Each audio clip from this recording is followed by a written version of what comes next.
찬송가 115장 함께 찬양하겠습니다.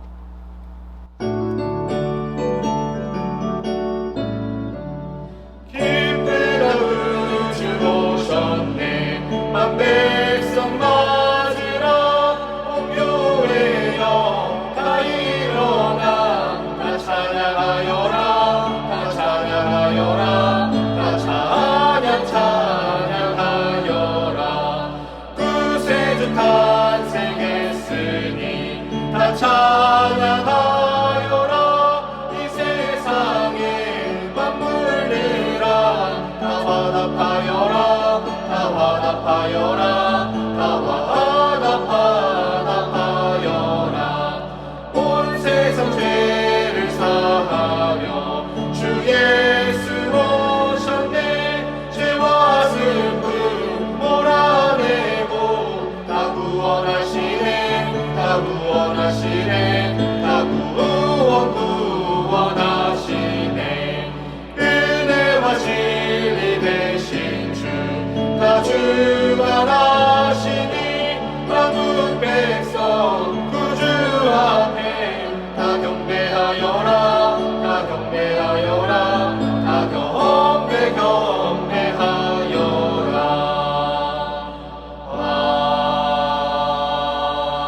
아멘. 다 같이 기도하겠습니다. 사랑해 주님 감사합니다. 오늘도 이 새벽을 깨우게 하시고 말씀의 자리로 우리를 부르시니 감사합니다. 대림절 기간을 보내고 있는 우리들 가운데 이 땅에 아기 예수님을 오실 주님을 기대하고 기다립니다. 우리를 구원하실 주님께 늘 영광과 감사를 올려드리며 주 앞에 나아가는 우리들이 되게 하여 주시옵소서.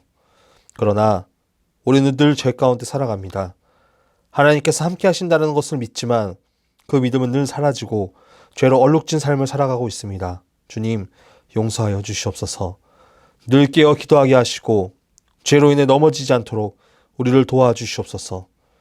우리 수의제의 교회를 사랑하시어 예수를 변함없이 사랑하게 하여 주시옵소서. 늘 말씀과 기도로 무장하게 하시고 주님께서 맡겨주신 사명을 잘 감당하는 교회 되게 하여 주시옵소서. 2022년을 잘 마무리하게 하시고 새로운 마음으로 2023년을 준비하며 주님께 영광 돌리는 수의제의 교회 되게 하여 주시옵소서. 조인서 담임 목사님에게 영육간의 강건함을 더하시고 말씀을 듣는 우리들의 심령이 변화되어 은혜받아 성령 충만한 삶을 살 수 있도록 이끌어 주시옵소서. 날씨가 많이 추워져서 움츠러들고 몸이 아파 힘들어하는 지체들 많습니다. 주님께서 직접 찾아가 주셔서 깨끗하게 하시고 다시금 주님 전에 나와 예배함의 기쁨을 누릴 수 있도록 은혜를 더하여 주시옵소서. 이 시간 말씀 듣습니다. 말씀에 은혜 받게 하시고 오늘 하루의 은혜를 공급받는 귀한 시간 될 수 있도록 이끌어 주시옵소서. 예수님의 이름으로 기도드립니다. 아멘. 오늘 함께 읽을 말씀은 민수기 25장입니다. 이스라엘이 시팀에 머물러 있더니 그 백성이 모압 여자들과 음행하기를 시작하니라.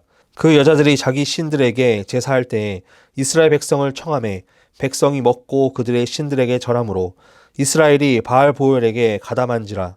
여호와께서 이스라엘에게 진노하시니라. 여호와께서 모세에게 이르시되 백성의 수령들을 잡아 태양을 향하여 여호와 앞에 목매어 달라. 그리하면 여호와의 진노가 이스라엘에게서 떠나리라.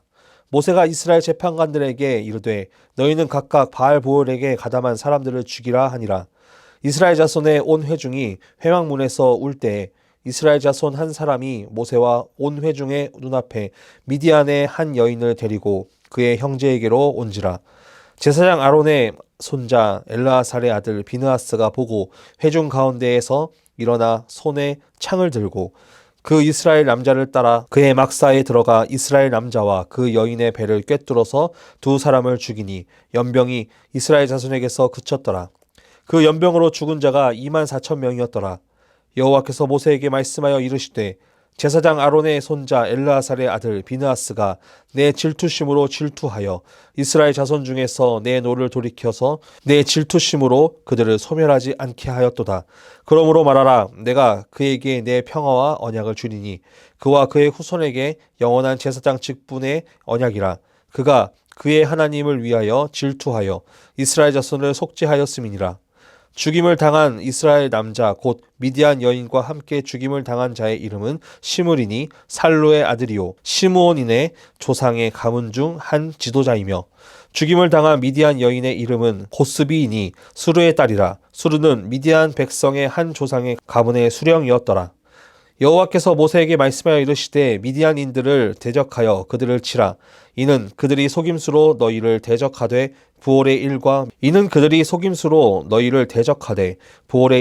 미디안 지휘관의 딸 곧 부올의 일로 연병이 일어난 날에 죽임을 당한 그들의 자매 고스비의 사건으로 너희를 유혹하였음이니라. 아멘. 오늘 민수기 25장 1절에서 13절 말씀을 중심으로 내 안의 죄와 싸우라 라는 제목으로 하나님의 말씀을 전하도록 하겠습니다. 우리는 살면서 많은 문제들로 인해 힘들어할 때가 많이 있습니다. 큰 문제도 있고 작은 문제도 있지만 우리가 눈에 보이는 문제들은 대부분 해결할 수 있습니다. 그런데 가장 해결하기 어려운 문제는 바로 내 안에 있는 문제들입니다.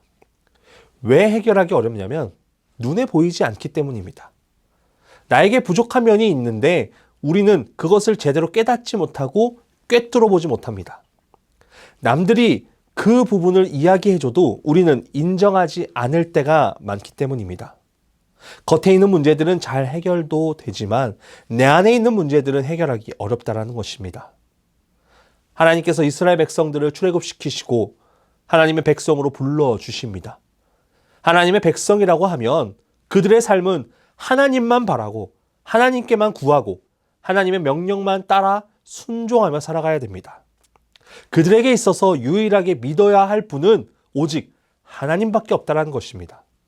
어떠한 어려움이 와도 이겨내야 하고 죄로 빠져서도 건져내 주시고 그들이 필요한 것들을 채워주시는 분이 바로 하나님이었습니다. 그런데 하나님께서 늘 함께 동행해 주시는데 이스라엘 백성들의 모습은 어떠합니까?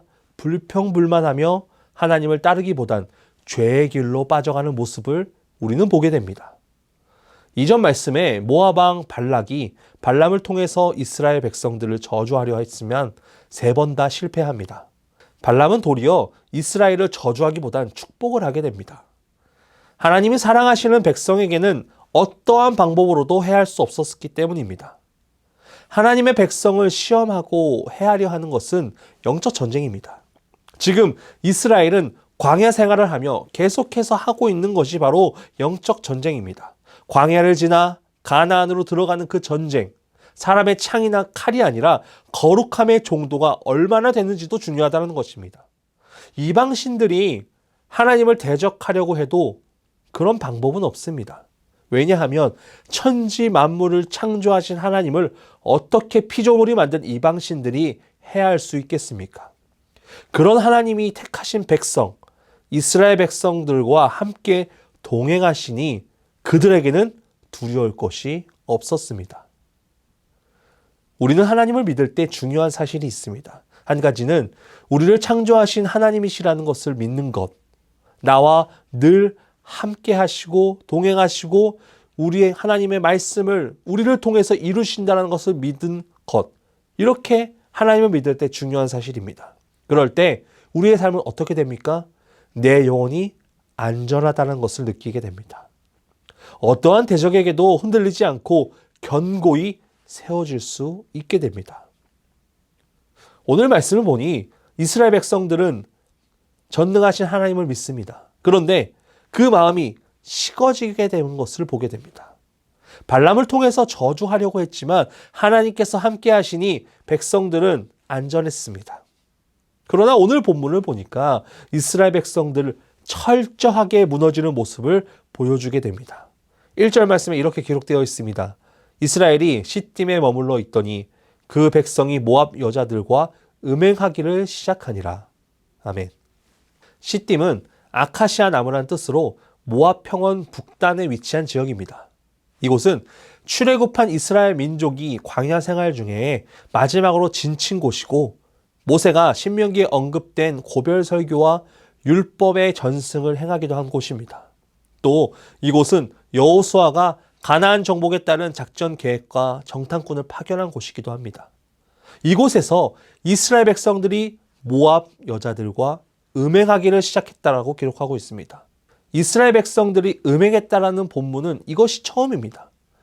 하나님이 우리를 거룩한 신들의 싸움에서 승리하시게 한 것을 믿었지만 그 승리에 취해서 하나님이 이스라엘 백성들을 얼마나 사랑하는지를 잊어버리게 됩니다. 그래서 하나님의 사랑을 잊어버리기 시작하니까 그들이 음행하기 시작했습니다.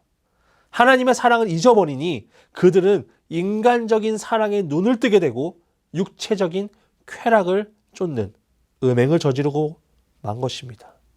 2절 말씀을 보니까 이렇게 기록되어 있습니다. 그 여자들이 자기 신들에게 제사할 때 이스라엘 백성을 청함에 백성이 먹고 그들의 신들에게 절함으로. 당시 모압은 여러 우상들을 섬겼는데 그중 가장 주된 신이라고 이야기하는 것은 바로 바알이었습니다. 바알은 생산과 다산을 주관한다고 믿었고 고대 중동 지방에서의 이 제사는 신전도 없었고 그냥 광장이었습니다. 그리고 그곳을 지키는 사람들이 여인들이었는데 옷을 다 벗고 있었습니다. 그 광장에 입장하려면 그 사람들도 다 벗어야 됐습니다. 그리고 그 안에서는 인간의 쾌락만 쫓는 일이 벌어지게 됩니다. 그것이 그들에게 있어서는 제사였습니다. 그런데 조금 독특한 것이 있습니다. 그들은 광장에서 인간의 쾌락만 집중하였고 그것은 바알을 자극하게 됩니다. 이러한 이유는 이런 자극으로 인해서 신에게 무언가 얻고자 했습니다. 비가 중요한 중동 지방에서 비를 내리게 하는 방법으로는 신을 자극하는 방법을 사용했다는 것입니다. 이게 그 당시 그들에게 있어서의 종교였습니다. 그래서 하나님께서 이 당시에 이스라엘 백성들에게 성막을 만들어 주시고 인간의 방법대로 제사를 드리는 것이 아니라 하나님 앞에서 드리는 제사법을 알려주시고 은혜를 더하십니다. 하나님께서 이스라엘 백성들에게 이러한 은혜를 베푸시고 사랑을 표현한 것입니다.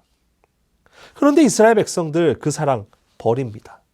출애굽했다라고 자유인이 되는 것은 아닙니다. 그들이 지킬 법이 필요했고 그들이 자유를 얻기 위해서는 계속해서 하나님을 만나야 됐습니다. 예배를 드려야 했습니다. 하나님께서는 이스라엘 백성들이 그들만의 자유를 찾을까 봐 그들에게 성막으로 부르셨고 예배하게 하셨습니다. 그런데도 이스라엘 백성들은 다 흔들립니다. 3절 말씀에 이렇게 기록하고 있습니다. 이스라엘이 바알보올에게 가담한지라 여호와께서 이스라엘에게 진노하시니라. 바알보올은 부올 지역의 바알입니다. 바로 그 부올 지역의 음행이 이루어졌고 여호와께서 이스라엘 백성들을 향하여 진노하셨습니다.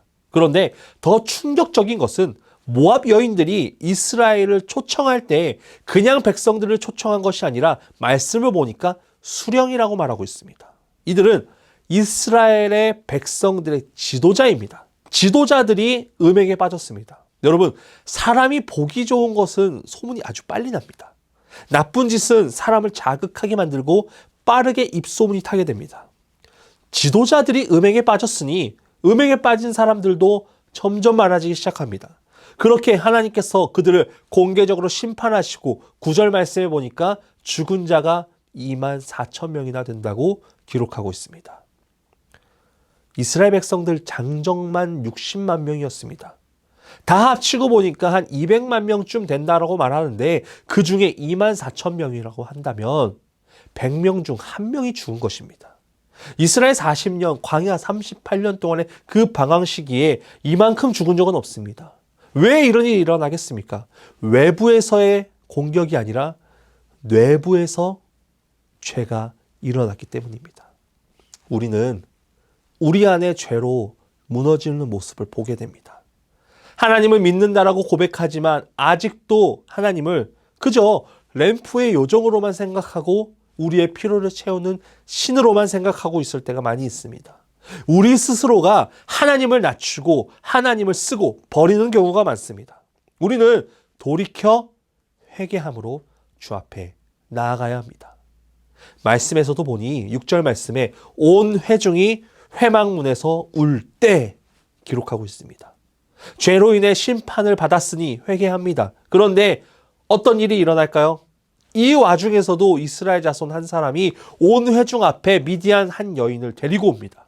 지금 이방신을 섬기고 음행한 죄로 죽은 자가 수도 없이 많은데 그런 와중에서도 정신 차리지 못하고 미디안 여인을 데리고 옵니다.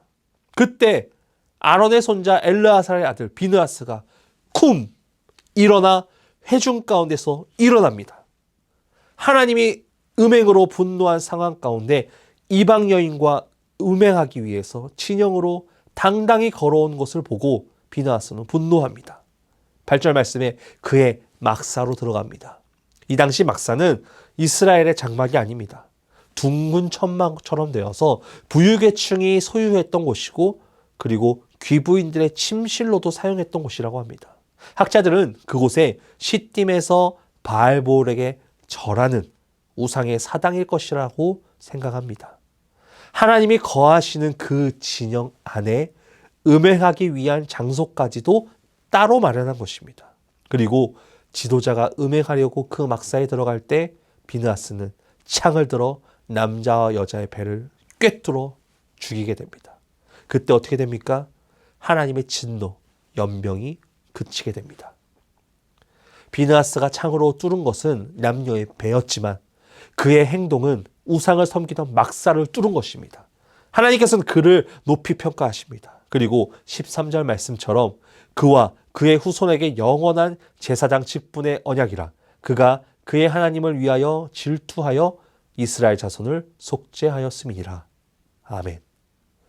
영원한 제사장 직분의 언약. 이때부터 예수님이 오시는 그때까지 제사장 직분은 비느하스의 후손이었습니다. 비느하스가 창을 들고 던짐으로 하나님의 질투하심을 드러냅니다. 그리고 영원한 제사장이 되게 됩니다. 우리가 오늘 말씀을 통해서 생각해 볼 것 있습니다. 비느하스는 하나님의 백성 안에서 썩어져 가는 죄를 보았습니다. 다른 신을 섬기는 것을 용납하지 않으시는 하나님의 질투하심을 드러내어 창으로 그 음행을 끊어냈고 영원한 제사장의 직분을 얻게 됩니다. 우리의 영원한 제사장은 누구이실까요? 바로 예수 그리스도입니다. 비느하스는 창으로 그 음행하는 것을 찔렀지만 예수님께서는 창으로 찔림을 당하시는 분이십니다. 인간의 진리로서는, 인간의 생각으로서는 창으로 하나님의 질투하심을 드러내었지만 하나님의 진리의 말씀에서는 창의 찔림을 당하심으로 하나님의 사랑을 드러내십니다. 하나님께서 이스라엘 백성들을 지켜줘도 그 백성이 음행하면 무너지면 소용없습니다. 그런 백성들이 가나안에 들어가면 무슨 소용이 있을까요? 또 죄를 지으며 살 텐데 말입니다. 하나님께서는 우리를 불쌍히 여기는 마음으로 연병을 보내셨고 그들의 생명을 끊으셨고 하나님의 질투심으로 질투했던 비느하스의 분노와 질투로 연병을 끊어지게 하셨습니다. 오늘날 우리도 하나님의 승리를 얻고자 한다면 우리 안의 죄와 싸워야 합니다. 하나님께서 우리와 함께 하여도 우리가 하나님을 떠난다면 결국 넘어지고 음행하게 되고 죄를 짓게 됩니다. 그러나 내가 찔려야 될 창을 예수 그리스도께서 대신 찔림을 당하시고 그 보혈로 우리를 구원하십니다. 우리는 그 사실을 기억해야 합니다. 이스라엘 백성들은 하나님의 은혜와 사랑을 잊었기 때문에 음행하였습니다. 우리도 마찬가지입니다. 우리를 구원하여 주신 예수님의 그 사랑을 잊는다면 우리도 넘어집니다. 넘어지지 않기 위해서는 우리를 위해 대신 찔려주신 예수님을 믿고 그 은혜로 나아가야 됩니다. 우리는 그 사실을 믿고 오늘도 우리를 위해서 구원하여 주실 주님을 기대하는 마음으로 오늘 하루 승리하는 삶을 사는 성도들 되시길 간절히 소원합니다. 기도하겠습니다. 사랑해 주님 감사합니다. 오늘도 이렇게 우리를 불러주시고 이 새벽의 자리로 불러주시면 너무나 감사합니다. 오늘 말씀처럼 이스라엘 백성들은 하나님의 그 사랑을 잊고 음행하였습니다. 그들에게 연병이 일어났고 그 수가 24,000명이나 될 정도로 많은 죄를 지었고 죽은 자들이 많았습니다.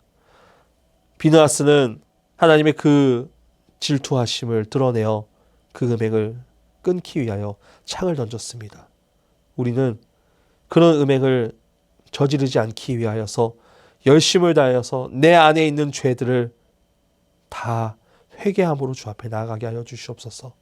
내 이 내부에 있는 죄로 인하여서 늘 무너지면서 쓰러지며 살아가지만 우리를 위해서 창에 찔림 당하신 예수 그리스도를 믿는 믿음으로 우리가 더욱더 강건해질 때 우리는 구원받아 새 생명 얻음을 믿습니다. 우리가 그 사실을 믿고 오늘 하루도 승리하는 삶을 살 수 있도록 역사하여 주시옵소서. 연하여 주기도문 하심으로 예배를 마치겠습니다. 하늘에 계신 우리 아버지, 아버지의 이름을 거룩하게 하시며 아버지의 나라가 오게 하시며 아버지의 뜻이 하늘에서와 같이 땅에서도 이루어지게 하소서. 오늘 우리에게 일용할 양식을 주시고 우리가 우리에게 잘못한 사람을 용서하여 준 것 같이 우리 죄를 용서하여 주시고 우리를 시험에 빠지지 않게 하시고 악에서 구하소서. 나라와 권능과 영광이 영원히 아버지의 것입니다. 아멘.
아멘.